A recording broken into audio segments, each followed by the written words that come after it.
Hey everybody, we're looking forward to talk with Maggie Riverstone today. We're going to go ahead and pull her in and get started here. So if you are just joining us, hang tight and we'll go ahead and get started here in just a second.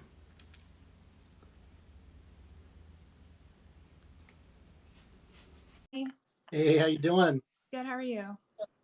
Good. I'm excited to talk with you. Yeah, me too. Nell's not going to be able to make it. She That's okay. always she I can't say enough how sorry she is when she's not able to, and she knows that people understand. But I just wanted to start out and let you know that she'll be That's looking. okay. Um, If anyone gets it, I do. well, we were really thrilled when you agreed to meet with us. Oh, cool. Um, we try to keep up with the people that want to be interviewed. We have enough to go through the first part of 2025, Wow, that's and impressive. so for you to come and join us is just exciting, Yay. uh, and I when I was getting to know you and found you on TikTok, just to give people that are kind of new to either joining us or you, give a little background. um, People especially on TikTok that are in the chronic pain community are very easily finding each other and connecting with each other, Mhm. we have the privilege of being able to meet with, as people are learning, weekly, and have those videos uploaded to YouTube. um, uh, but you're one of the really influential Really? creators out there. You remind me an awful lot uh, of my wife, and that there, she's an artist, and so just color and energy and all of that. And so I don't want to like take away your thunder as you kind of introduce yourself beyond that, and we'll talk a little bit more about some of the conditions that we had posted about that. But give us a little bit of a introduction on you know Sure. why you came on TikTok, and how you got introduced to us. Give a little bit of a background before we jump too much into kind of what your history has been. Sure. I got on TikTok originally because I wanted to watch funny cat videos, and if I wanted to like them, I had to have a profile. And also, because I was hoping that I could connect with mostly the communities that I thought would help my kids because my kids are also chronically ill. Okay. Um, I was hoping if I got enough attention, I could find connections with the right people to hopefully end up finding a cure for my daughter and her condition. Um, Okay. I met this guy on a plane who his daughter had a really rare condition and she was going blind too.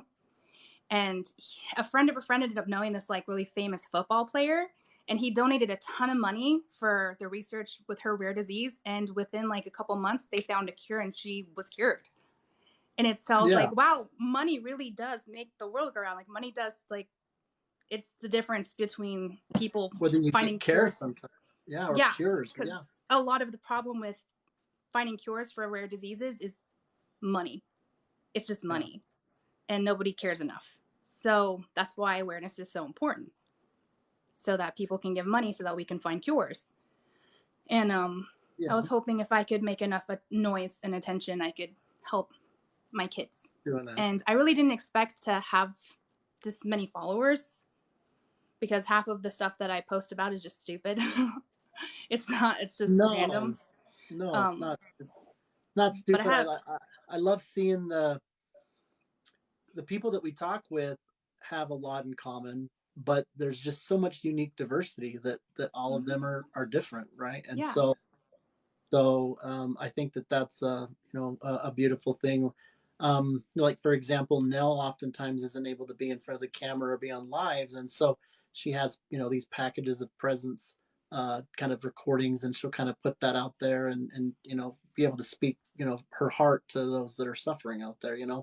So she's not going to maybe get up there and do a dance or whatever, or maybe do something that artistic. Um, but yeah, you've sure got a niche in terms of how you're, increasing awareness for sure. Yeah, I Um, mean, so then I just fell into because the algorithm does its thing. yeah, So I made a couple chronic illness, and dynamic disability videos, and then I found the people. Like, I found yeah, all my chronic illness buddies, and that's how I think we found each other. yeah. But And yeah, it's true that's how I because found people. people are looking for beyond just the normal human needs of wanting to feel validated and inclusion and things. I even actually just listened to one of your recent posts, right, where you talk about that in terms of that's so important, but especially important in the chronic pain community because there's just a higher risk or reality of isolation. Yeah. My wife is in bed a lot of the time, and it's just hard, right? And you even said that you're like, sometimes you manage it, right? It Yeah. doesn't get better. It's just Right. coping, yeah, however you want to Mm-hmm. call it. So sometimes there's not a cure. Sometimes there's care, whether it's funding, increasing awareness and getting people to have care, whether and that sometimes that might lead to um, cures, but Sometimes. Yeah. more often than not, it's maybe a healthy medication as you're working closely with your Yeah. your uh, your team, and learning how to cope with it and have a support group. So yeah, I think that's kind of how we followed each other, Mm-hmm. is that uh, people are just coming together as they're doing that same thing. Yeah. um Talk to me a little bit about, like, usually what we do when we I like to kind of have you choose how far back you want to go as you kind of share your Yeah. story. One of the things that we've seen that's consistent with everybody that we meet with is that it doesn't matter um, how much they're able to post in like 3 minute posts here and there, and even sometimes there was one individual that we met um, that she even speaks at high schools, but it's often not common where you have a sit down for about an hour and a half and have the opportunity to Yeah.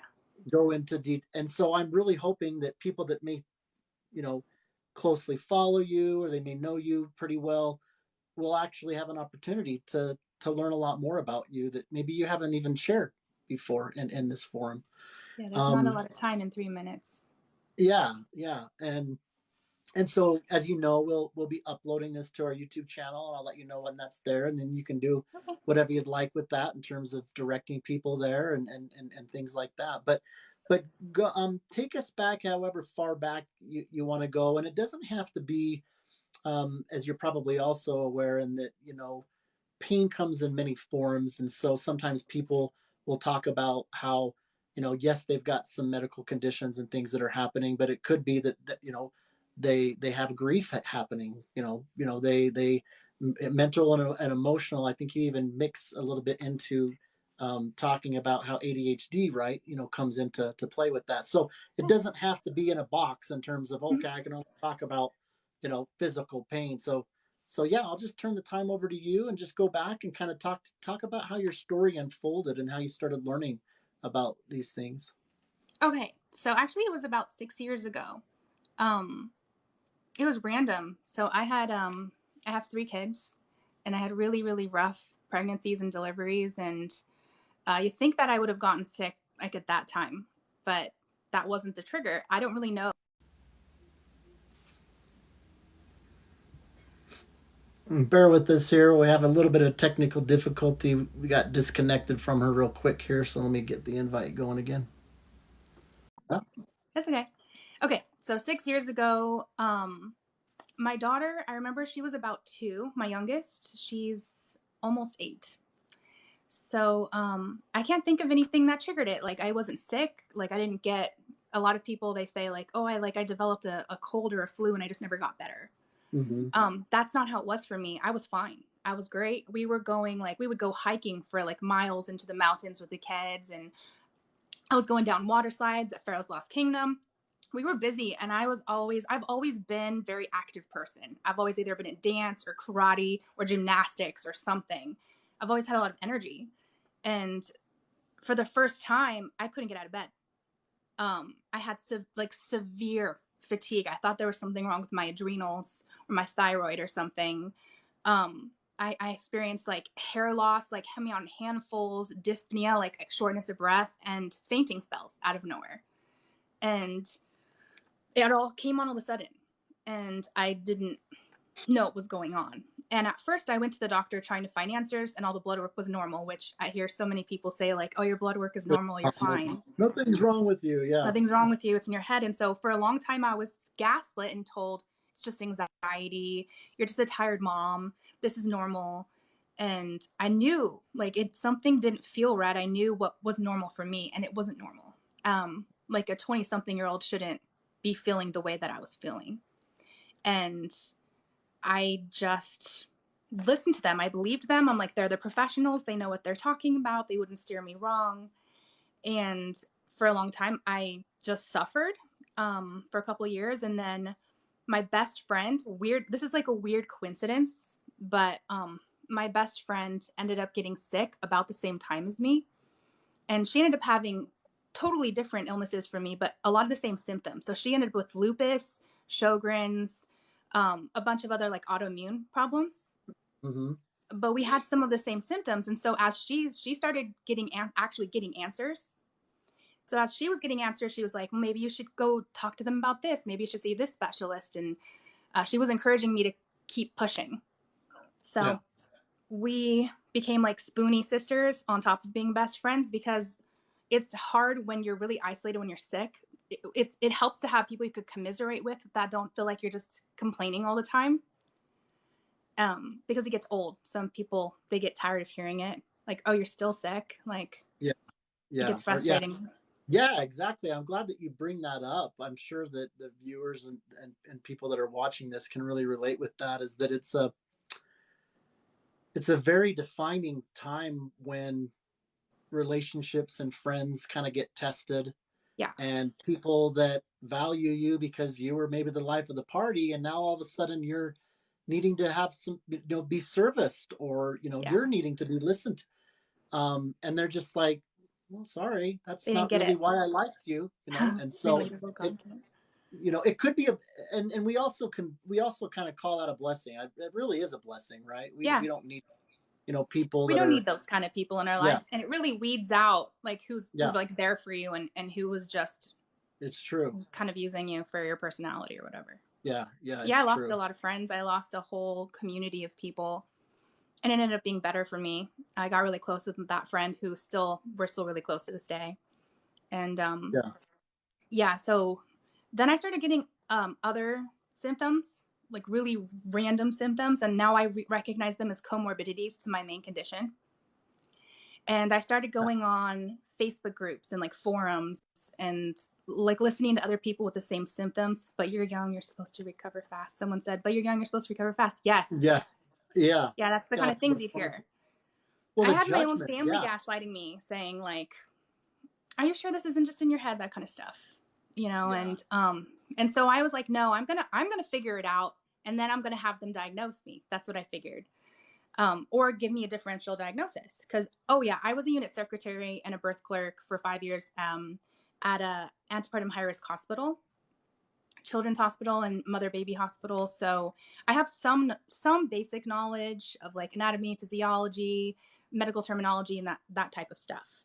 So, I mean, I'm not in the medical field anymore, and I was never like a nurse or anything, but my mother, my mother-in-law, all my sister-in-laws, my sister, like all of them are in the medical field.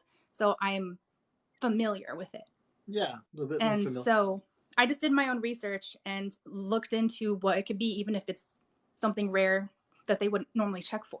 And that's when I found ME/CFS, and I had like all the signs and symptoms of it. And that's the first thing I was diagnosed with: myalgic encephalomyelitis, chronic fatigue syndrome. And I brought that to, I think it was a nurse practitioner, and she looked at my chart and she was like, yeah, actually this tracks. So she diagnosed me with that first. And shortly after that, I got a new primary care physician I had been waiting a year to see. And I wanted to see her because she was a young woman of color. And I knew that she would listen to me. And she did.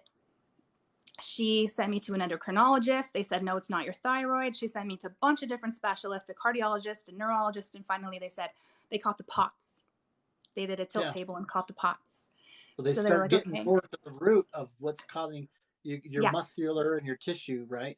And for those that aren't familiar with POTS, can you just give a little bit of an update in that's a condition that impacts kind of you could get up and you've got your heart rate, right, dizziness and things, right? So it stands for Postural Orthostatic Tachycardia syndrome, which is just a fancy way of saying when you stand up or change positions, you normally have something inbuilt that, so you know how you have like something filled with liquid and you move it and it like sloshes around and goes from one place to the other? You have like an internal system that makes sure everything stays copacetic when you do that, and mine is broken. So my heart has to go slow down the pumping or speed it up or whatever. And so when that's not functioning right, it's like, whoa, wait a minute, because the circulation's just not getting the clue that you're moving. It's a type of autonomic nervous system dysfunction. So basically your autonomic nervous system is in control of your respiration, your heart rate, your gastrointestinal system, and even your fight or flight response. So a lot of people will have anxiety attacks for no reason, and they'll think, oh, it's definitely something psychological, but it's really the sickness that's making it psychological, not the other way around. Yeah. So it sucks. So I was diagnosed with that, and that was why I was passing out randomly, because of the POTS. And but the funny thing is, after I got diagnosed, they never told me what to do about it. They just said, oh yeah, you have this. And I was like, okay, like I didn't know what it meant. They didn't explain it. And they never said up your salt intake, wear compression socks, up your water intake. They never told me any of that. I didn't find out until like 2 years ago. So I was still passing out all the time. They never told me what to do about it. No problem. Well, and with the EDS, with the Ehlers-Down lows, how that must have been just kind of an impact where you said you were physically active. Yeah, I was not anymore. I was not physically active anymore. Did that like come to a halt because you're like at risk? An abrupt halt.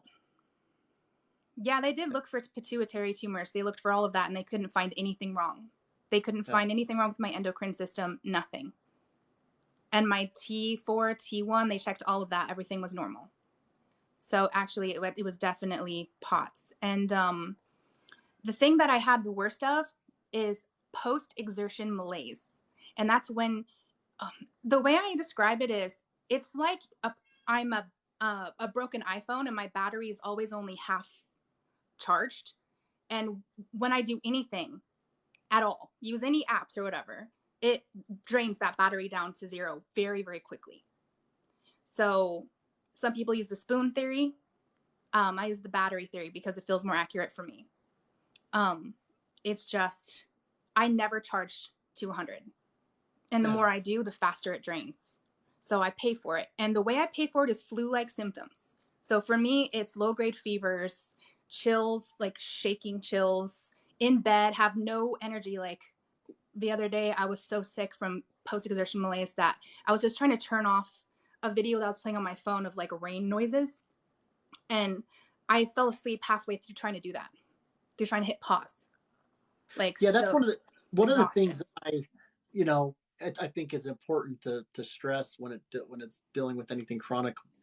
Not only is it, these conditions are invisible, but the part that can confuse people, especially if they don't have anybody in their family or friends that have anything, is you have the ability to, whether you think of it as the battery theory or the spoonie theory, whatever, to have days where you have makeup on and you're functioning. And, Nell just the other day, did a live, with us. Right now she is out.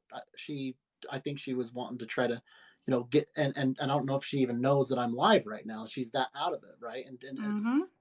And so Yeah, Yeah, it is not where people that don't have that, even though they you can't don't, fathom that.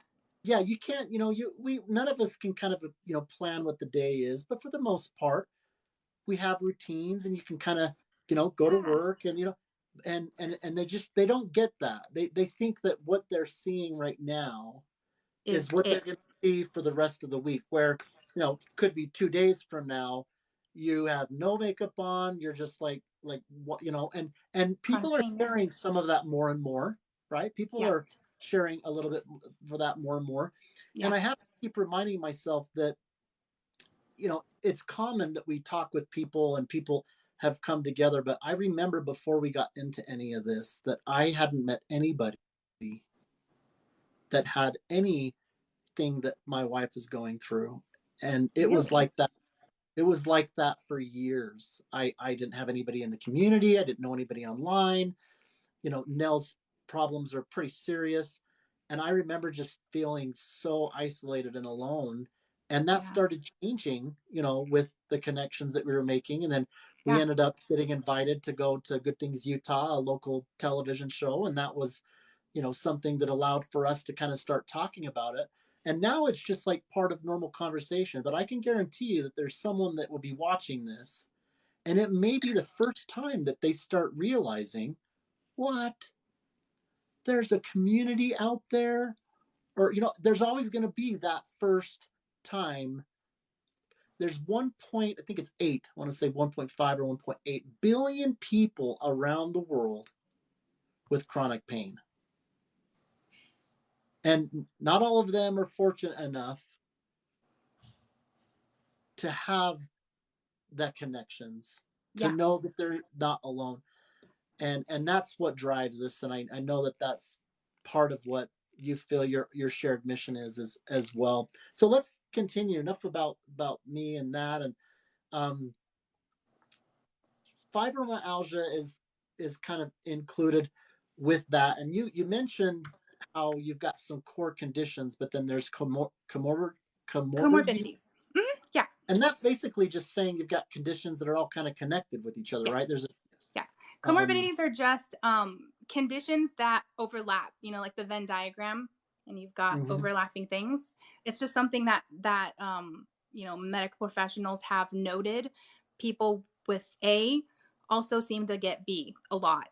There's a crossover. That's what it is. Okay. So yeah, I was also diagnosed with fibromyalgia because they couldn't figure out. That's pretty much a catch-all. It feels like it's a catch-all diagnosis when they don't know what's wrong with you. Yeah. It's like you've got neuropathy. You just got fibromyalgia. Yeah. That's what they call it because they don't have a better word for it. Someone was asking if anything helps me. Okay. Yes, currently, for the chronic pain, that's what. Yeah, for the chronic pain, I take naltrexone. Naltrexone, it's a low dose, it's a compound, and they think that for some reason it binds to the opioid receptors, the pain receptors. They don't know Mhm. exactly how, so it's kind of experimental, but they know that it works for a lot of people. Not everyone. It didn't work for my son for Yeah. whatever reason, but it worked for me. So I'm on low dose naltrexone, and I got that through a pain management doctor. So Yeah. what it really helps is there's an app called Stuff That Works, and on that app you're able to see what medications helped other people with the same condition as you, and then you can bring that up to your doctor and see if it's an option for you. If they can help, yeah. And there's the health and provider industry, they're, people have got their stories, but It's hit or miss. they're good people out Oh there, and they're yeah. people that are really, helping. So if you're not getting care, if you're not know what is fitting for you, Keep fighting. That's yeah, my reach my out. biggest thing. Keep fighting for yourself. Yeah, Don't give up. you got to be an advocate. Nobody is gonna. You can't just wait and be like, okay, come on, someone. Yes. You might feel worthy of that and are worthy of that, but It just gets exhausting. It's hard when we already have no energy and we're the battery that's at 5%. yeah, And then we know we have to, like, all these battles are so hard to fight. yeah, And like, we're just tired. But yeah, don't give up, because for every like 5 bad doctors I've had one really, really good one.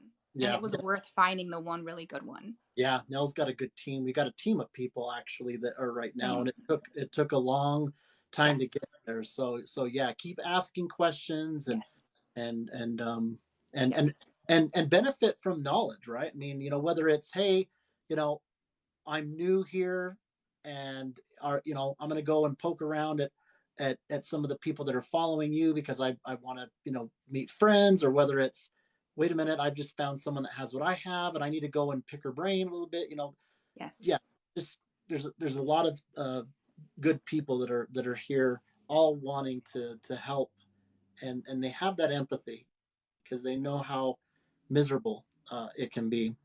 You have a hard time Um, explaining things to your doctors. My advice to you, for the person that is having a hard time explaining things to your doctors, write everything down. Keep a journal. I do it on the notes tab on my phone, on my iPhone.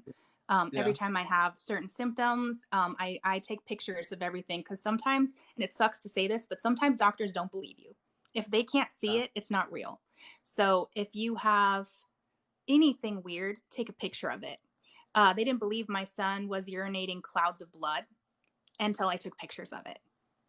yeah, So things like that, like you need to take pictures of everything, record everything. If you're having a tremor, record it, record yeah, the time, date, everything, and show them video, pictures, everything. Yeah. And write it down. Just write down what you're experiencing, and then you can show them on your phone. yeah. It's true. That's helped me a lot. It's smart to do that. Yeah, and it's too bad that you have to do that, and that Yeah. there are people out. Obviously, we live in a world where people are lying and doing all sorts of Yeah. crazy things, and that I don't makes. think that's happening as much as people think it does. Well, I know, and that's what's even What more sad. benefit? Like, what benefit would people have from that? That's what's even more sad, is that the very, very small percentage makes it difficult for people that are just genuinely Yeah, just trying to get the care. it Now, does. um, You're right. you have conditions that then all of those are kind of connected, but you have um, headache, migraines that's kind of associated around with your ear, um, and Maybe. They're the not sure. what is the orthopedic. Oh, yeah. I can actually get into what my like main diagnosis and then what the side things are. Okay. Because I know that, yeah, I know that there's something in relation to kind of your head and your ear a little bit, right? Yes. The Mm-hmm. suspected cervical cranial instability and different things like that. So They're not sure. Yeah. So yeah. the main thing that I figured out, but it was like a year or two ago, and it's only because I connected with people on here and on other forums, Mm-hmm. was EDS. I didn't know anything about it. I had never heard anything about it. And someone said, like, you might want to look into that because it sounds like you have like all the comorbidities. Like, are you hypermobile? And I'm like, yeah, why? That's a weird thing to ask somebody. And they're Yeah. like, oh, you might want to talk to your doctor about this. And I looked into it. And that's when I discovered I had hypermobile EDS, went and talked to a new doctor, and then they diagnosed me like on the spot. I showed them all my party tricks. They pulled up the diagnostic criteria, checked almost every single box, and were like, yep, you've definitely got this thing. I was very lucky that I happened to find a doctor who was well versed in EDS. That doesn't happen, I hear. So he was young, and he did both primary care, family practice, and sports medicine. So it's the sports medicine part where he knew a lot. Yeah, we have the same. So I have, my main diagnosis is HEDS, or hypermobile Ehlers-Danlos syndrome, so type 3. And the comorbidities, are one of the things that it causes is chronic fatigue. So I don't Mm-hmm. even know if I have chronic fatigue syndrome or if I have chronic fatigue in relation to EDS, or if Yeah. it causes chronic fatigue syndrome. That's the hard part about the overlaps is, Yeah. and so it also causes the comorbidity of POTS. It causes autonomic nervous system dysfunction, and POTS is one of those things. It also causes migraines, and fibromyalgia, or musculoskeletal and nerve pain. So Well, and all of these you also other have comorbidities are starting to make sense. moderate scoliosis and some degeneration in herniated Yes, discs as top of it. because Ehlers-Danlos syndrome is a connective tissue disorder. Yeah. So my spine can't stay straight. It's curving. So I More have an fluid. S-shaped spine. It's pretty bad. It's not bad enough to need surgery, though. It's right under where it needs to be for surgery. But it did cause some degeneration of my L's and a herniated disc in my L's. And they told me basically it's wiggly, it's wobbly. So every now and then when I move or walk a certain way, it'll hit the nerve in my L's. And then a big chunk of my left leg will go paralyzed. And sometimes I'll have weird nerve system things. So like I'll feel like there's bugs crawling on my leg, or it'll be really itchy. Mm-hmm. I'll just have weird nerve problems with my left leg. Yeah. And that gets into the neurological, right? That gets into the neurological stuff. Yeah, because Yeah. it's all what That's how it gives all you overlaps. out of I love when people have, these multiple conditions, not because of what they go through, but It's wobbly. it really helps people to understand that if you get validation with one condition, that it doesn't mean that, oh, I'm now making up and being someone that's just like, oh, I've got this, and I've got this, you know what I mean? No, And it all connects. yeah. What out of all of what you That's go cute. through, what is the most painful or difficult part of all of what you go through? Because some of what you probably talk about, and that's also another thing that I'm extremely grateful for, the post where you explain how people should stop judging and shaming about the degrees of Yes. what are involved. I want you to know, let me pause for just a second, because Sure. I don't think that the timing of this was a coincidence. We are scheduled with someone, and around the time that I listened to your message about that, they were almost at the same time explaining to me, as they were looking at the people we've already been interviewing, and they weren't feeling like they were at a serious level, No. to where it's kind of like, it's not, those people are really there and they deserve it, but I really don't have the, and Imposter syndrome. and I directed them to what you were saying, because you said it better than I did, and I hope that it helped her, so that she feels, as she gets ready, for us to interview her, that she's not feeling that way at all, Yeah, I and hope that so. she's just as, yeah. Yeah. Yeah, I think it's important. Imposter syndrome gets all of us, and I see this a lot in like the ADHD community and the autism community. Imposter syndrome, especially people that are self-diagnosed. Yes, it's hard, and with dynamic disability, which is how it ebbs and flows. How some days you'll be feeling like on death's door, and other days you're like, I have a lot of energy today. I feel really good. I think I can do a lot of stuff, and you do, but then you pay for it like a day or two later. Yeah, in fact, I'm glad that you mentioned that, because I was also going to say that and I forgot. Yes, all is Another valid. another we were talking about the ups and downs, right? Of where Yeah. why it's difficult for people to make sense of. Wait a minute, Yeah. she seemed okay here. Yeah. But yeah, the pain for it. A person like like Nell, for example, was able to, you know, conjure up the energy, the spoons, however you want to say it, for like a Christmas party or whatever, and she was able to, really kind of be a part of the events with the family and things like that. But then she knows, while she's investing in that it's going to just deplete her, and she's just going to, I mean, literally, not just being tired, Yeah. she's going to Like, have flare up. We're talking flare up. She's going to be out for a few days. It's a serious thing, and sometimes you've got people that are having to have that be part of their chronic, I mean, their coping yeah. is, it's their child's graduation, and they're like, I can't, miss that, and so they have to deal with, okay, well, if I do that, then I'm going to have to suffer for it later, so that's Yep. also a Yep. thing.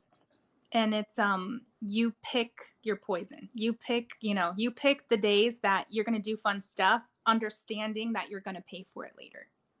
Yeah, And that's just your new normal. And that's that's the way that it is. that's And I true. think that there's a mourning that comes with it for a lot of people when you finally accept that this is your new normal and you're not going to get better. And this is the way it is. I had like a funeral for myself. like with my old pictures and me doing all these things. And I had to like cry and like mourn, this old version of myself is gone. And this is the new me. I need to step into this and really like love myself and accept myself for who I am now, and still find the joy every day and still find things to look forward to. I think you have to do that, because when you're holding on to this and you're comparing yourself to how you were when you were like this, it causes a lot of self-loathing. You're like, you start to hate your body, and like it's really unhealthy. You can't think Yeah, like that. I'm glad that you mentioned that, because that's also something that's different for people. Um, Last week we met with Chelsea Lawrence.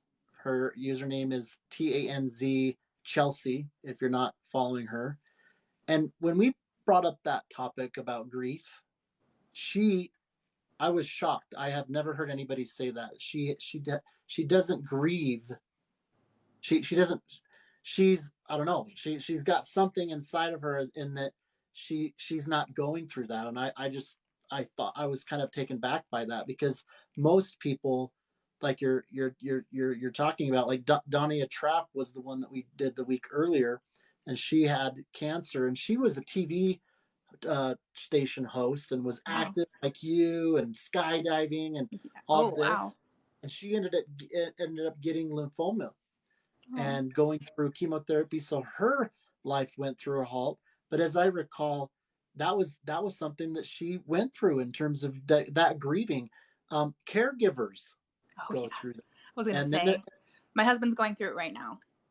yeah, and then the guilt, right? Because Yes, it's like, what kind of husband is gonna, miss who you were? That they should just be okay with every, you know what I mean? I That understand whole, it. yeah, that whole I dynamic. understand it. uh, But I also had to explain, I can't compete with the old me that he has in his head of me. I can't compete with her. And it's not fair to make me do that. And I think that's what got to him the most, is he felt really bad about that. And he was like, you're right. Like, I have to have my own mourning of the old version of you. yeah, Because him holding on to hope that I would get better made it impossible for him to be happy in the now.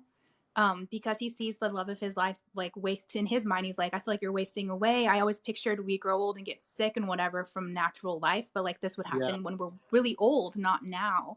Like I was it's looking forward to this time in our life where, our kids are older, we can go on trips, we can do this and that, and now I'm scared, like I don't know what's going to happen and or how old we're going to grow together, and it freaks him out. And that's fair. And we got to a point where I'm like, I think we both need to go see a therapist and find a therapist who understands chronic illness all through that. separately, And It's I think true. that's good for any caregiver. It really should talk to a professional, because they can give you the coping skills that you need, to take care of yourself, because you need to take care of yourself too. You can't give from an empty cup. So it's Yeah. really important that you fill that cup and also grieve too. Well, yeah, and like you said, I think it's huge to just even start with having Yeah. conversation about it, and kind of deflating the elephant in the room, if you will, and that, you know, Be really honest. yeah, just Be having, scary honest. yeah, and know that can be okay, right? I mean, Yeah. that's, give yourself kind of grace, and that it's like, the last thing that we're needing right here is to beat each other up. It's understandable, and it doesn't make you Yeah. a bad person. No. Um, but yeah, and that's why we kind of call it a blessing, because Yeah. it does provide that opportunity for people to mature Right. and grow. And I think the most important thing is to not have judgment towards yourself or towards your caregiver. yeah, It's hard not to cross lines of um, being mothered when you're sick, and them seeing you as like another responsibility, and when you lose that, I don't know, the word is not emasculating, but it's very similar. Where you feel like, and like what someone said, you begin to feel like a burden, and you begin to feel like a project. You begin to feel like a child, like you're infantilized. yeah, And I think that that's why it's so important to have this open, honest communication. And it's, yeah, like that. And it's really important to both take care of your needs and to be honest about it. You can't do that if you're not honest. So my husband and I were like brutally honest with each other. I'm like, don't try and spare my feelings. Like, be honest about where you're at right now. And you can't have judgment though. You can't judge them because then they're not feeling safe to tell you that honest truth. And so you got to be really non-judgmental towards your own feelings and towards their feelings. Just put it all out there so you know what you're working with. It's really true. Wow. I mean, these things kind of just, flow out of you as if, I want to kind of put you on the spot a little Do bit. it. I'm an open book. One of the impressions that people might have of you is that you've come to this understanding, and you're kind of, quick with understanding this and being able to explain it and things like that. Tell us about a time where you didn't feel like you even had the answers. You weren't articulate about, giving any advice. You didn't feel like that, where you were at would be inspiring at all. It didn't look good. You didn't understand it. It was clumsy. Did you ever go through that rather than I feel like that now. I feel like that now. Like, I feel like, does anyone make sense of my incoherent ramblings? Are you serious? I feel like that now. But I felt like that in the beginning when I believed that I was crazy. I fully believed that I was nuts. I'm like, I'm making this up. I would be sitting there having these dyspnea attacks like a fish out of water, could not breathe on the floor of my kitchen. I'd take off my shirt because I thought somehow it would help me breathe. And I could not get air. And my husband would be terrified. He's like, this can't be in your head. This can't be just in your head. Should I call an ambulance? We didn't know what to do. And I was like, no, don't. They said it was just in my head. Don't. I don't want to be humiliated. Like, I'm sure I'm just having a panic attack for no reason while we were watching Jeopardy. Like, make it make sense. But I gaslit myself into believing that this was all just in my head, even though that made no sense. So at that time, I had no answers. I had no words of encouragement. I really just thought I was mad. And that's very unfortunate that I went through that. And that's so many people. I didn't realize before I started making my joking, gaslighting little like TikToks, how many people vibe with that. There were so many people are like, I've been gaslit by the medical field too. And chronic pain and chronic illness, invisible illness, all of the people that have those things, which happens to be a lot of people, they've experienced medical gaslighting at one point or another. And it's so damaging. Yeah. It's so damaging. And I think, what's interesting is I think that the whole battery thing, we're going to have so much vindication someday. Maybe we won't see it. Maybe our kids will. When they find out, like on a mitochondrial level, that we can't make enough energy. Or if they find out, like right now, my red blood cells are raised, which means that I don't have enough oxygen in my blood.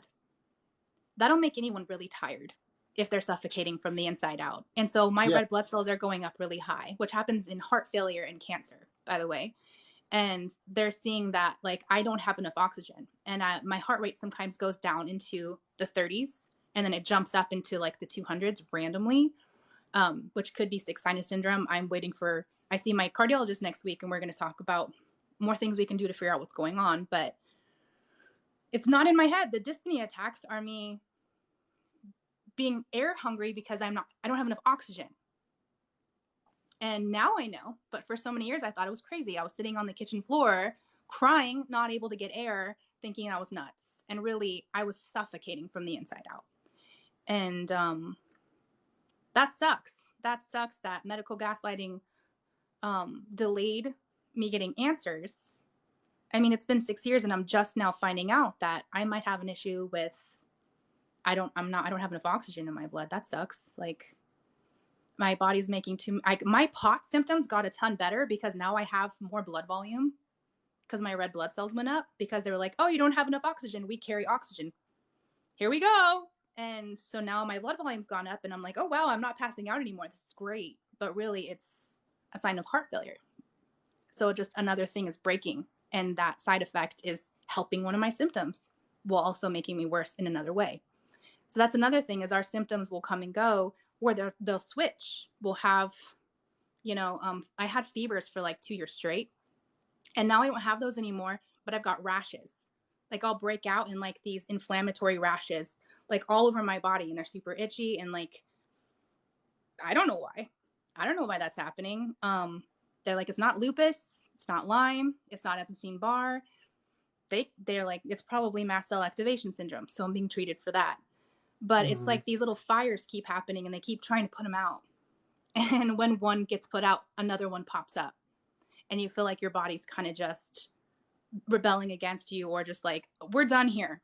We want to check out. We're tired of this. And you're like trying to get it to stop misbehaving. Yeah, oh my gosh, I don't know if you've had an opportunity to watch one of the last videos that we've uploaded to our YouTube, but my wife was suicidal this last Oh, yeah. month, and that was really, really scary to be in just a room with her and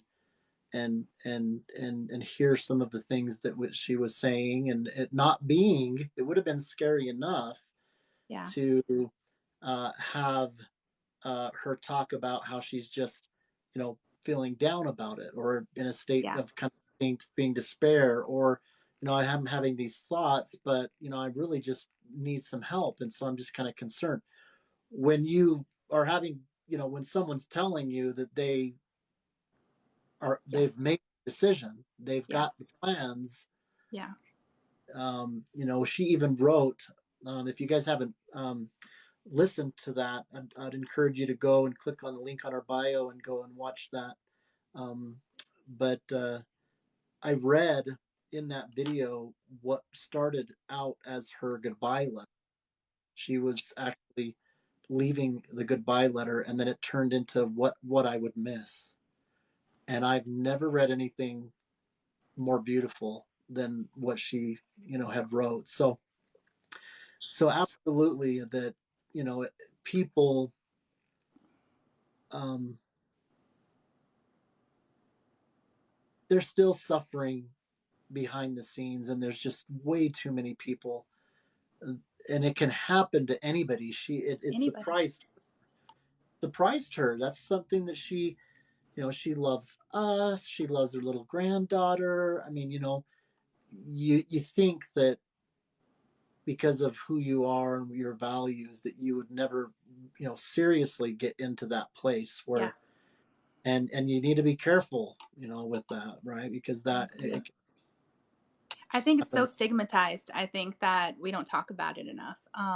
I've had like many situations where I had suicidal thoughts, and I was just not in a good place. And mostly it was because I felt like a burden to my husband. And I felt like he could do so much better and my kids could if I wasn't here. And obviously that's very, very not true. But in my mind at the time, I'm like, I'm suffering. And I was in a really bad flare at the time. And it's hard. And also, you don't understand like what physical illness and inflammation can do to the brain, and the part of the brain that can cause depression and those kinds of thoughts. yeah, Medications can do that, but yeah, chronic yeah, illness yeah, can do that. It's not even just what you're going through, but what's happening on a physiological level can also be affecting your brain. And I think there's so much stigma. People think, oh, you have to be like really oppressed, or like there's a lot of different things that go into that line of thinking, especially when you come from like a religious background. And I think it needs to be done away with, because it can happen to anybody. You can be super happy, living a great life, and that can happen to you. And it's not always just situational. Sometimes it's biological. yeah. It's like depression can be biological. There can be like Chemical imbalance issues. going Yeah, on. there can be things going on with your brain, especially inflammation in your brain can cause all kinds of problems. Yeah, There are you're people that not have exempt from traumatic having, brain injuries that their whole personalities change. yeah, irrational thought. I mean, believing the irrational. I mean, none of us are exempt from that. And Yeah, sometimes even if our loved ones are trying to, convince us of what yeah, is not, it's sometimes hard. that's And it's that's hard. not. It's hard when when you used to be like, for me, like I felt like I used to be super mom, and I used to do all these things with my kids, and my older kids got like the super mom version of me. I have pictures of us and videos of us doing all these things, going all these places, and my youngest didn't get that version of me. She got sick mom. And that's one of the things that kills me is I feel so guilty that she's not getting the same childhood that they got. Yeah. And I always worry that she's going to resent that when she's older. And she's such a happy kid. Like, I don't think that's the case. And now I don't feel that way. Now I'm actually grateful in a way that I did get sick and figured out some answers first because of the genetic issues I have. My kids are sick too now. And now they're figuring their issues out way sooner. And Yeah, instead well, of exactly. being a The next parent that generation, gaslights them, I believe them. part of the problems of society just happens naturally by just good people getting taught by their parents, and they were influenced by it, and then it's kind of stuck, and then they kind of pass that on, right? So if we have an opportunity to kind of teach the next generation Yep. different and talk about it, Yes. that video that where I read that and we talk openly about that, it's one of the I think it's the highest views on our page. So clearly people It resonates are with people. yes, they want to be like, well, wait a minute, you're sharing that just No with problem. everybody, and it's actually okay, and maybe even Yep. inspire. I don't, so Who knows? Yeah, I was just talking to my husband about this because my son, he's 13. And so, that whole like teenage kids are like lazy and unmotivated and all of that. yeah, Well, my son has taken that to like this other degree where he doesn't ever leave his room. He doesn't have energy to do anything. And to somebody that wasn't chronically ill, they would think he needs to go do sports or do this or do that. He's being lazy, and yeah, yeah. they'd be angry with him. And me, I saw the signs. I was like, he's sick. He's in pain. Something's not right with him. And I'm like, thank God I'm sick in a way. Well, Because yeah, if I wasn't, you could have made some mistakes, and bad choices. yeah, good parents have made Good mistakes parents. similar to that. Yeah, yeah, Yes, and good ones. the And good. I had people, friends and family, saying, like, he's lazy. You need to get him in this. You need to do this. And I'm like, no, there's something wrong. And it turned out he has a lot of the same genetic issues as me. And he's got nutcracker syndrome. Like, his veins are compressed. Have you ever tried drinking out of a straw that's bent in the middle? And you have to suck really hard? Well, his heart has to pump really hard to get blood through those places to his organs. And so it's like he's running a marathon every day by existing. So he's very tired, and that makes him look lazy because he wants to rest all the time. But he's just tired because he's sick. And so I'm like, thank goodness that I'm sick, or else I wouldn't have known that. And pushing him could have really, really hurt him. And judging him, and it would have gaslit him. It would have been bad. All the things that I hear a lot of people, a lot of my friends, my mutuals, my followers have said, like, oh yeah, like my parents gaslit me. They said it was just growing pains. They listened to the doctor, not to me. And that's painful. And that sucks because then the parents feel guilty when they're older and they find out their kid's super sick and they didn't know. And it's hard for the kid, learn different. Yeah. It's hard. Yeah. So I think the biggest takeaway is like, believe your kids. They're not making up pain for attention. Believe them. Believe them. Like, what's it going to hurt? Believe them. Give them the benefit of the doubt. Even if you're wrong, like, what's it going to do? Okay, they're going to be lazy, whatever. At least they'll have a good relationship with you and they won't go no contact when you're adult because you believed them. Yeah. Yeah, exactly. You took the opportunity to help change society and the way that they're thinking about some of these things. And along with that, what Nell's been really influential, and that goes along with the spoonful of sugar, and that service is something we can all do, and that might be an adapted service. yes. Your activities that you've been involved with, I'm sure that included doing things for people. Have you found that you've had to adapt how you're serving others with all of what? Yeah, I used to I've had a few people that were going through hard things in life, and I let them live with me for a while. Some people that were like homeless and needed to get on their feet and in between places, and then I've taken in like the same thing with like animals. I was like a foster for kittens, NICU kittens. I would like bottle feed them, that kind of stuff. Yeah. And I can't do any of those things anymore. I have to take care of myself now. So some of those things I can't do at all. And some of those things I just have to moderate, change how I see helping people that are in a hard spot. So there was a girl walking down the street and it was like 100 degrees. She's bawling and she had like this like trash bag over her shoulder. And she was one that I would have been like, you need a place to stay. You can come stay with us. Yeah. And I couldn't this time. I just gave her money and like got her a hotel for the weekend and was like, I don't know like who you broke up with or what situation you're going through, but like call me if you need somebody. Here's a couple shelters and some, Yeah. DV people that you can call that will help you. And it was hard because I'm like, man, I wish I could do more. But sometimes you have to know when to say no because you're like overextend yourself and can't do that. So with like my kids being sick and me being sick, like, and one of my dreams I think for a while was to like be a foster parent and to help kids that were in like really bad places. And I can't do that anymore. I don't have the energy. I don't have the ability with my kids that are sick. Like I need to focus on them. And that's not going to change. So some of my dreams have changed. They're not necessarily like dashed or anything. They're just different. So that's something I had to let go. A couple things I've had to let go, but that's okay. We're talking about adapting and kind of the relationship of adapting and coping play together. Have you struggled to find a new norm where you feel not that it's easy, but that you're like, hey, I've developed some coping skills, adapted. Was there a time where that was also very sluggish and clumsy? Because some people might not that I'm claiming that this is true, but some people might look.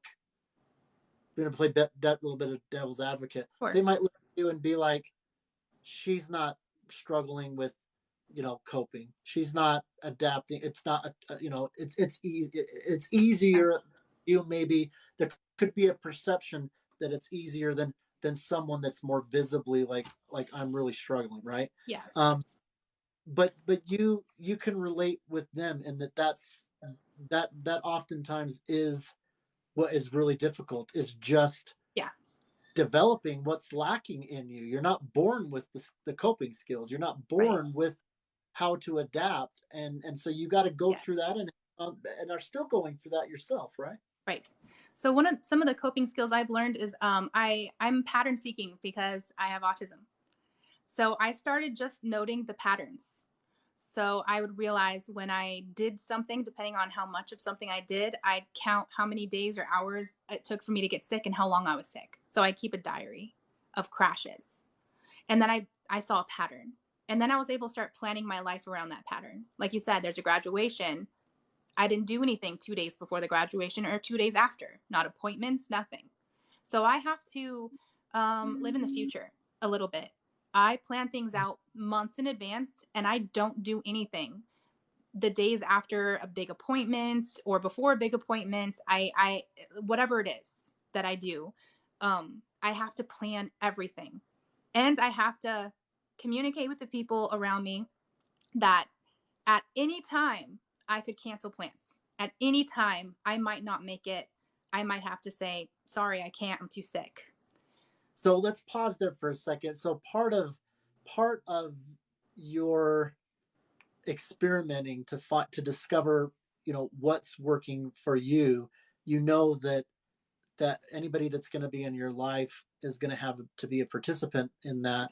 And so you recognize that part of that was taking responsibility yourself, and that I need to as constructively as possible, reset expectations with these people. And with yourself.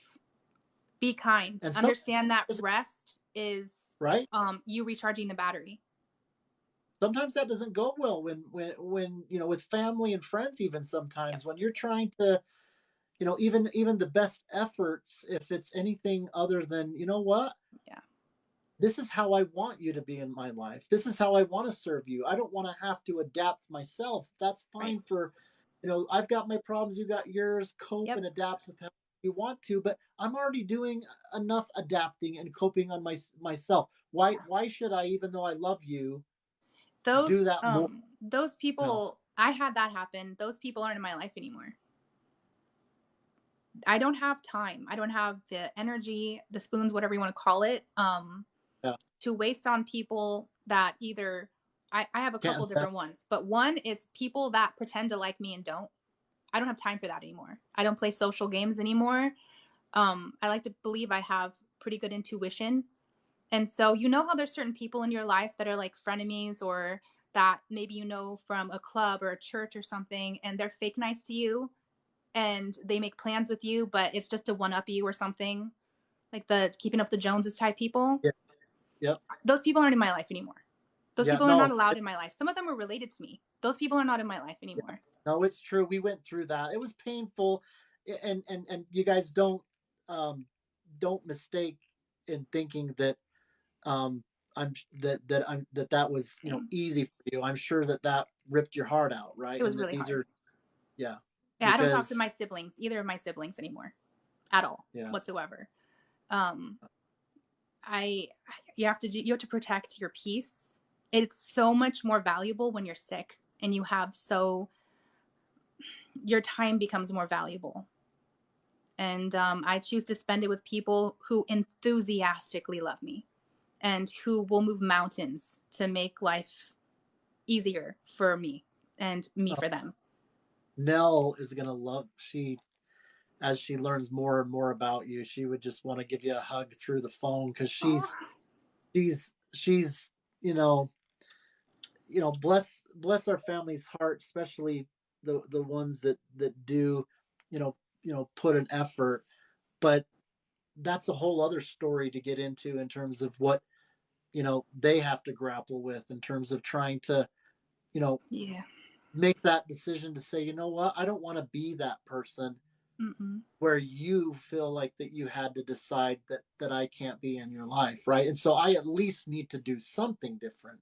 Yeah. And recently, as we've gone through, without like sharing all the family details of the dynamic that we go through as we try to do the same, it's been so touching to see people in our family um, pause and make changes, um, because, like you said, sometimes that doesn't happen. But at the same time, one of my best friends for years and years and years, we're not friends anymore, Yeah. and so not like that. So some people, I've got people that in the comments, I know we can see, you're Yeah. seeing yours and I'm seeing mine, but someone says, oh, I might need to do that, but I'm not sure how. And boy, Go what no contact with family? Is that what they just mean? I Or for make boundaries, set I boundaries, or think that some people, especially if you're at a place, let's just assume, just to assume the worst. okay. You're already feeling isolated. You're not feeling like that you've got a lot of friends. You're feeling like that, what is my worth? Maybe you've even been suicidal. Yep. You've had close ones kind of, you know, gaslight or just kind of really avoid you or whatever. So you're not Yeah. really knowing how to reconcile that. And you just feel like all of it's just so overwhelming. Yeah. You just don't even know where to start. My Um, advice is going to sound weird about that. I had to get to the place where I gave less F's. I literally I started reading a book called, I forget what it was called, but it was basically that, how to give less F's, how to just not care anymore about stuff. I think you come to a point either where you just get so angry that there's no room for anything but anger, and that anger helps you get to that place you need to get to cut people out of your life because you're just so righteously pissed that you're being treated this way. It's either anger or you just go numb and stop caring. And I know doesn't sound healthy, but that's the honest truth. no, I just got chills because as you were sharing this, I just saw Nell join us. So hey, Nell, she's in the comments. Um, Hi. you guys, so Nell hasn't been able to. She might make a comment here, um, but as you were talking about that, boy, that hey, she's like, hey, you That's guys, just the truth. That's just um, yeah, just that's getting my to that, truth.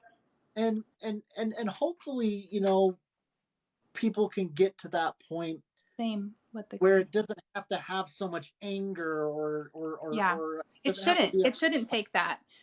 shouldn't. It But shouldn't, but but for you're me, right. like I've always been very passive. I was always a very like I was a people pleasing child. I didn't do anything wrong. I was a very good child, and um you get to a point, especially I think a lot of people who've been through like abusive relationships get to this point where you have to get angry. You have to get so angry that you're there's a song about this. Selena Gomez, I had to hate you to love me. And Yeah, it's the same type of thing with abusive family members or toxic people in your life. You have to get to the point where you hate them more, that you hate them enough more than you love them because you feel guilty. You feel guilty standing up for yourself. You feel guilty cutting people out of your life. And the only emotion that can give you the strength sometimes to do what needs to be done because you love yourself is anger or, yeah, I love that song too. Anger or numbness because your heart's so big, it's hard to make these kinds of hard calculated decisions that you know are good for you when you love people so much. And I people want like us are really taken advantage of I because they know we're soft I and it's remember hard. when I was first introduced to these principles, these two principles, it was really challenging for me. And I know that, especially if you're anywhere near, being an empath, people that it's really hard for them. But the idea, you go your whole life thinking that expectations and having expectations for ourselves and for other people that are at a certain level and caring about people and all of that, those are all good things, but introducing that there's a diminishing value at a certain point with that, Yes. and that the virtue actually can become, you know often lowering an expectation for yourself to avoid perfectionism. In some cases, Yeah. I have OCD and perfectionism. When my therapist introduced that to me, and I was like, what? You lower my expectations from Yeah. myself and my loved ones? Yeah, that's the Mm-hmm. right thing to do. That threw me for a loop. I had a hard Right. that one. But that's also Well, what you're talking about there is caring less, however you want to say it, right? caring less, if whatever, however you want to say it, caring if you less. if you care about what everyone thinks and whether everybody's going to reciprocate, Yep. and it's just going to kill, it's just going to add to it, and it doesn't mean that it's not a hard thing. And like you said, it might Yeah. you get to a point where you're like, I'm at my limit, right? And I Sometimes you got to tear your heart out to save it, you know? yeah. Um, I think it was William Shakespeare that said, expectation is the root of unhappiness. And expectation also leads to entitlement. When you have expectations of somebody else, then you become entitled to those things that you're expecting. And it changes the dynamic of how you treat people in relationships. And it changes the way you treat yourself. When you hold yourself up to these impossible expectations, you're constantly disappointed in yourself. And that causes a chemical surge of like cortisol in your brain, which is going to affect your health. It's going to affect your mentality. And it's going to cause an endless cycle that just sucks that you really shouldn't be in. So I'm trying to also lower my expectations of myself and others. And I think it's an important thing to do, like you said. Well, and some people, I'll even take a step back in that, we are having a conversation about a lot of these things, but I know that there are people that can't even progress in thinking about it, having these things challenge their thinking, whether that's conversations, whether it's even hearing it or receiving it here, until they first make what I would kind of consider a prerequisite, in that they make their peace with the decision of giving themselves permission. Yeah. So I've seen so many people are kind of stuck in different ways because they're waiting for someone to give them permission That's to do very these things. true. Yeah, that's pretty And, insightful.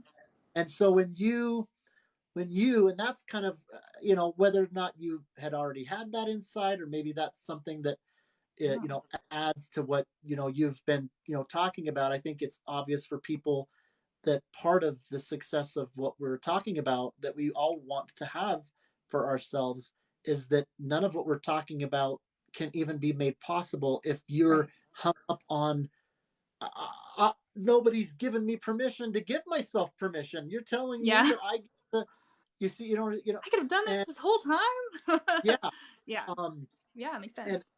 yeah, It's and profound. yeah, exactly. And so Nell says boundaries, expectations. I would have died making sure others always came first Yes. before getting sick. She, when you care so much Yeah. about other people, and you're thinking that that is a virtuous thing because it's been part of your values, Yep. trying to discover where that line is, and that Hmm. whole complexity of giving yourself Right. permission, getting into this space. I hope that part of what we're talking about here, that people, when we're done, can think about it and they can find Right. something they haven't already tried, Hmm. and they start moving into an area that they find blesses their life, blesses their spouse, blesses a Yes. loved one. Because the answer isn't to stay away from each other, to No. not talk about, to sweep it under the rug, to be estranged, and certainly not to check out. Right. And I know that, well, I'll say it. I know that our Heavenly Father is proud of us for finding that courage to give ourselves that permission and to acknowledge our worth, because that's when you create the door that didn't exist and that can only be a door when you create it. And Sure. if you don't create that door of giving permission, then you're thinking the only other doors that I have in front of me is suicide or divorce or this, or all these other things that people pursue. And that's not because they're just weak. Right. They might not Yeah, I have. think regardless of your faith, I'm not a Christian myself, but as an Yeah. omnist, somebody who I greatly value life, and everyone's I feel like everybody has something to teach each other. I think there's like a symbiotic thing that happens between people. I think there's no accidents. People are meant to come into each other's lives, Mm-hmm. and nothing's accidental. Yeah, And I think that sometimes we need a little dysfunction to help us function until we become more functional, and that's okay.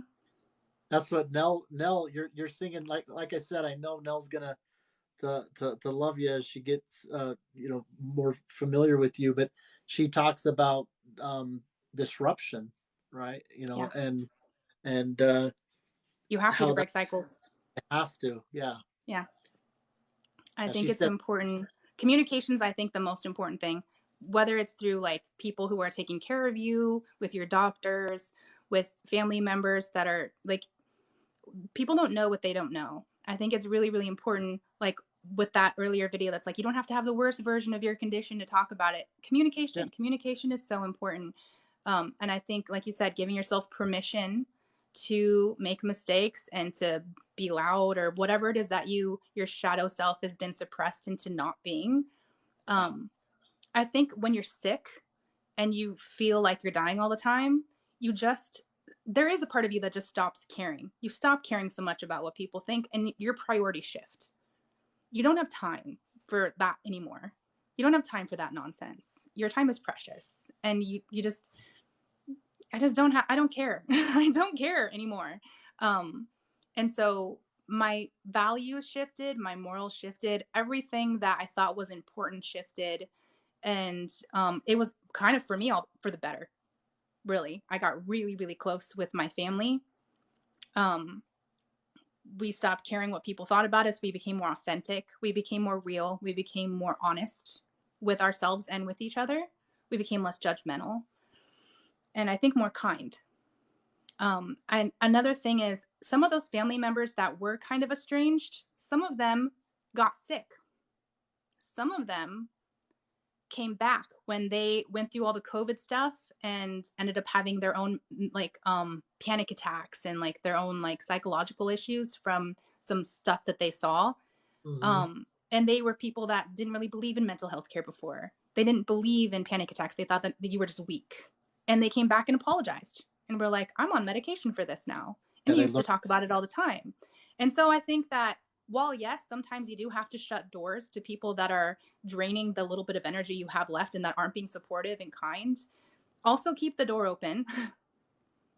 Because those people might come back because they might get sick and they might need you, because we're all temporarily abled. Like Crutches and Spice says, we're all just temporarily able-bodied. We're all going to either end up dead or disabled. So like, be kind to your disabled friends. You know, you never know when you might need to reach out to them for help. And the good thing is, Or people that are anyone that reaches out to me that I had beef with, I'll love on them. I don't care what kind of beef we had.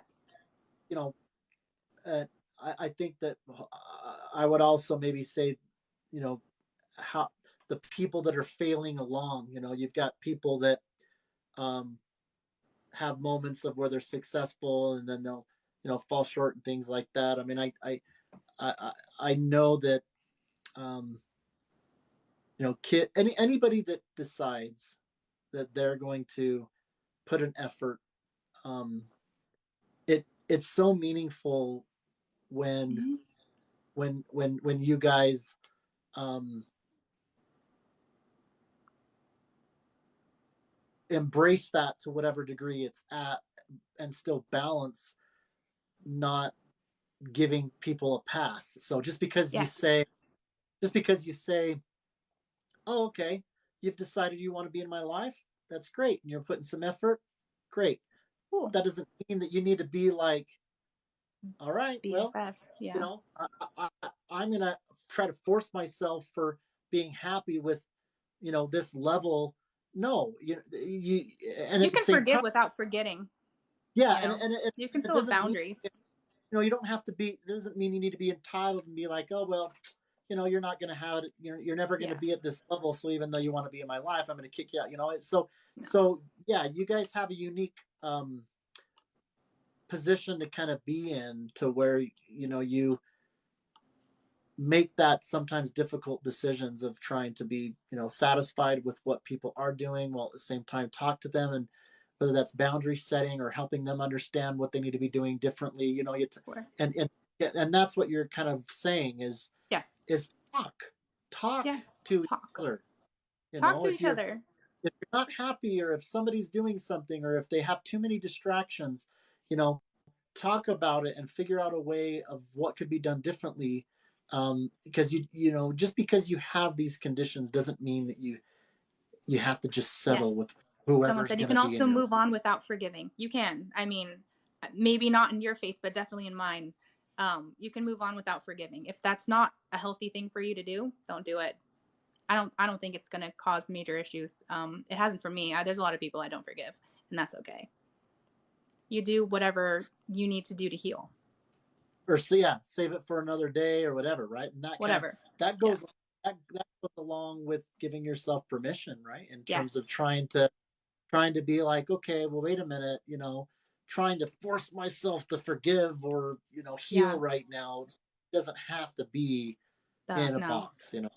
Yeah. And And we're all how trying to. mental health and physical health tie together, you've got to take care of that. You've got to take care of yourself, and your mental health is as important, if not more, because these things they affect each other. No. Well, we have about 10 more minutes, and I want to Sure. make sure I give you an opportunity to have you share anything else that you want in terms of kind of your conditions and your story. And then after that, just kind of wrap it up with anything else that you would maybe, you know, Sure. share, especially for those that are maybe at the beginning Sure. you've been going through 6 years. Some people are the, first week, right, Yes. of it. So, kind of closing and kind of what you would say to people. So I just want to Sure. give you a little bit of that time to kind of wrap things up in those two ways. I think that people should trust themselves, and like I said with my kids when they told me they were hurting or sick, like trust your kids, trust yourself, um, be kind to yourself. I think that doctors, I think a majority of them, like they really do care, they're really trying, but they're not infallible. And Western medicine, like it isn't the best, and it's like our science looks like magic to the people that don't understand it, right? So I'm sure in 50 years we're going to be blown away by what doctors can do and what they can cure, just like we were, 100 years ago compared to now. Like it's nuts if you look at how far we've come in the medical field. But there's still so much we don't know and we don't understand. So don't let them gaslight you. You know when something's wrong. Listen to your gut, fight for yourself, advocate for yourself. And if you can't, find an advocate. That's okay too. A lot of insurance companies, you can call them and ask for a patient advocate or a case manager, and they will fight for you. So that's a good thing to know. Um, just don't let them gaslight you, and don't gaslight yourself. And keep a journal of everything that's happening to you so that you can see patterns. And it sometimes helps them to be able to diagnose you or to believe you or to connect the dots. Get involved in the community. Sometimes the chronic illness community can be kind of toxic. Any community can get toxic. So protect your peace and your mind, but go join forums or hope that the algorithm brings you to the people that you need Yeah. to be connected to, and ask questions, talk, and don't be afraid to raise awareness about things. Make a video about your symptoms, because it might Yeah. bring you to people that have gotten answers with the same symptoms. Yeah. So, and then I know like there's a lot of drama right now with doctors saying, oh, people on TikTok are diagnosing themselves. And no, the thing is, TikTok can help you have a starting off point. You can go to a doctor with these symptoms and say, I saw this TikTok, and they should be humble enough to listen to you. And if they don't agree, then they should have a differential diagnosis. So something you can say if they are going to have God complexes is, I want it noted in the chart that I asked about this. I want it noted in the chart that you did not give a differential diagnosis and you're not going to pursue this further, but that I asked for it. And most of the time they'll do it because they don't want to be liable. So that's my best advice. I love it. Nell, I know that you're still in here, and that I had mentioned earlier, Nell, that you would have liked to have joined, and that you're not, not well at all. But she says, I just want to add this kind of in closing, is that she says, whatever religion, we are so incredibly important. So be kind to you Yes. first. And then she's saying to what you've just said, exactly. Yeah. And so she says, Maggie, I just need you to talk me to sleep. Oh, She thank you. could just sit Very there sweet of you. and listen to you. Thank you so much No problem. for for joining us.